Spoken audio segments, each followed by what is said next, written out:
وَمَا لَكُمْ لَا تُقَاتِلُونَ. اب یہ آیہ مبارکہ کو ذرا دور حاضر میں دیکھیے گا، یہ جو میں پڑھنے لگا ہوں، وَمَا لَكُمْ لَا تُقَاتِلُونَ فِي سَبِيلِ اللَّهِ. مسلمانوں تمہیں کیا ہو گیا ہے کہ تم اللہ کے راستے میں نہیں لڑتے؟ تم کیا ہو گیا تم نے جہاد چھوڑ دیا؟ تمہیں کیا ہو گیا کہ تم نے اللہ کے راستے میں بھاگنا، اللہ کے راستے میں دوڑنا، اللہ کے راستے میں قتل کرنا اور قتل ہونا چھوڑ دیا ہے؟ اب دیکھیں 57 اسلامی ممالک، کون سا اسلامی ملک اس وقت وہ جہاد کر رہے ہیں؟ 57 اسلامی ملک ہیں ریاستی سطح پر، ریاستی لیول پر، یعنی سربراہ ملک کے آرڈر پر کون سا ملک اس وقت جہاد کر رہے ہیں؟ کہنے کو 57 اسلامی ملک ہیں، لیکن ایک بھی ریاستی سطح پر جہاد نہیں کر رہا. نچلی سطح پر کوئی تنظیمیں بنی ہوئی ہیں، وہی بس بیچاری لگی ہیں، کوئی کشمیر میں ہے، کوئی افغانستان میں. ریاستی سطح پر اس وقت 57 اسلامی ملک میں ایک ملک بھی نہیں ہے. تو اللہ نے فرمایا تمہیں کیا ہو گیا ہے؟ یہ ریاستی سطح پر بات ہے. وَمَا لَكُمْ لَا تُقَاتِلُونَ فِي سَبِيلِ اللَّهِ. تمہیں کیا ہو گیا؟ تم اللہ کے راستے میں نہیں لڑتے، جہاد نہیں کرتے. حالانکہ وَالْمُسْتَضْعَفِينَ مِنَ الرِّجَالِ وَالنِّسَاءِ وَالْوِلْدَانِ الَّذِينَ يَقُولُونَ رَبَّنَا أَخْرِجْنَا مِنْ هَذِهِ الْقَرْيَةِ الظَّالِمِ أَهْلُهَا. حالانکہ جن بستیوں میں مسلمانوں پر ظلم ہو رہا ہے، اس کے بچے، بوڑھے، عورتیں یہ کہتی ہیں ربنا اخرجنا من هذه القرية الظالم اهلها. کہتی ہیں یا اللہ یہ لوگوں نے ہم پر ظلم کیا، کافروں نے، مشرکوں نے. کہیں کشمیر میں انڈیا کر رہا ہے، کہیں فلسطین میں یہودی کر رہا ہے. یا اللہ ان ظالموں نے ہم پر ظلم کیا، لیکن یا اللہ ہمیں اس بستی سے نجات عطا کر دے، ہمیں یہاں سے نکال دے تاکہ ہم ان کے ظلم سے بچ جائیں. یہ قرآن میں حکم ہے کہ تمہیں کیا ہو گیا، تم ان کی مدد کیوں نہیں کرتے؟ اور یاد رکھیے شکر کی بھی کئی قسمیں. یا ہم زبان سے خالی شکر ادا کرتے یا اللہ تیرا بڑا شکر ہے الحمدللہ، یہ بھی بہت بڑی بات ہے، لیکن شکر کی اس کے علاوہ بھی کئی قسمیں. ایک شکر تو ہے انسان کا، زبان کا، کہ زبان سے اللہ تعالیٰ کی حمد و ثنا کرتا رہے. ایک وہ شکر ہے کہ انسان آپ کے پاس مال ہو اور اس مال کو اللہ کے راستے میں خیرات کر کے وہ شکر ادا کرتا ہے. اور ایک وہ شکر ہے کہ تم طاقتور ہو، تمہارے سامنے کسی کمزور پر ظلم ہو رہا ہے اور تم اپنی طاقت پہ بڑا مان ہے، لیکن مظلوم پر ظلم ہوتا ہو تم دیکھ رہے ہو، تو گویا کہ تم اپنی اللہ کی دی ہوئی اس طاقت کی ناشکری کر رہے ہو.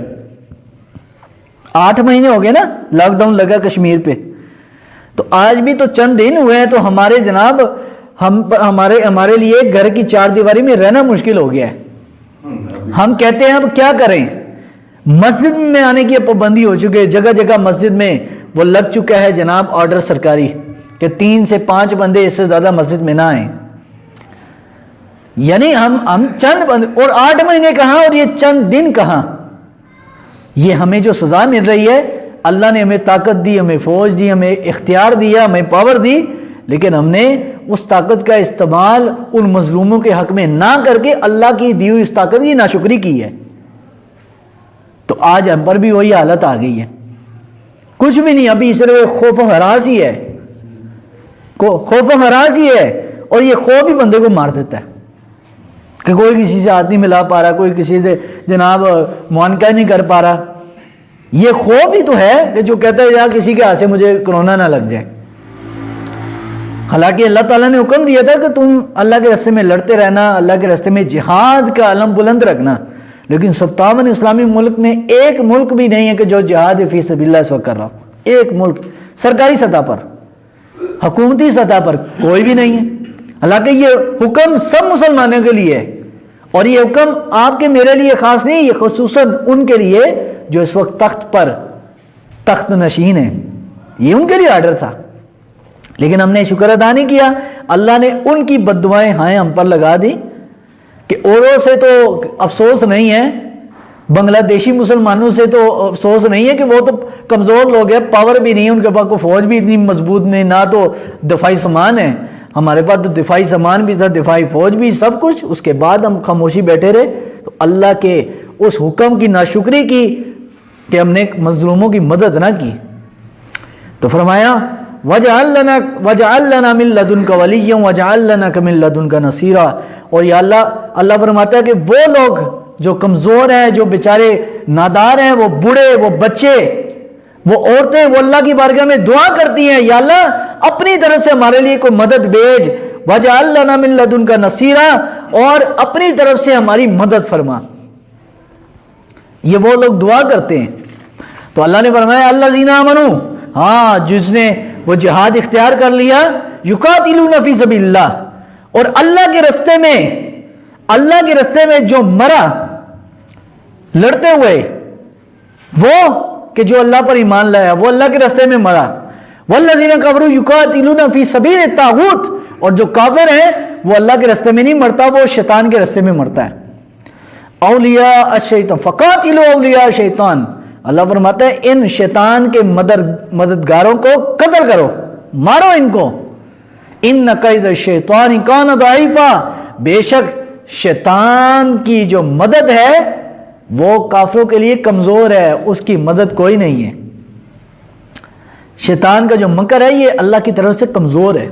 تو دیکھیں اس رکوع میں پورا جہاں سے آغاز ہوا، سب سے پہلے مسلمانوں کا حفاظتی تدبیر اختیار کرنی ہے، حفاظتی سامان ہو، حفاظتی چیز آپ اپنے لیے، حفاظتی سامان جتنا آپ کا سبب ہے ظاہری اس کو اختیار کریں۔ تو یہ ہر چیز کے لیے، جس چیز سے آپ کی لڑائی ہے، جس چیز کے خلاف جہاد ہے۔ اب کہتے ہیں جناب کرونا وائرس کے خلاف جہاد، پہلے ڈینگی وائرس کے خلاف جہاد تھا۔